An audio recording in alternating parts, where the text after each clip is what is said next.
Natsimikiza kumtata Yesu, natsimikiza kumtata Yesu, tsimikiza kumtata Yesu, sindibwelera, sindibwelera, sindibwelera, sindibwelera. Yesu ndiye njia chonadi komaso moyo asangalatsa moyo wanga kala momo. Ndiye mwenzi, ndiye mwenzi. Ndasikasika moyo wanga opanda Yesu, ndazindikila sindingakale opanda Yesu. Ndiye mwenzi.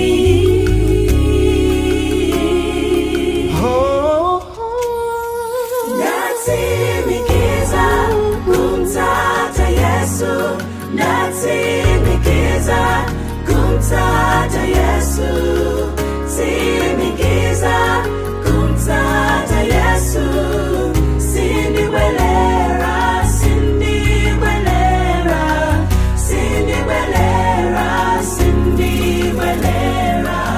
Nzeru ya Satana ndiyo koma mkampindi, zokoma zake ndizotenga ntawi, siningabwerere, siningakopeke.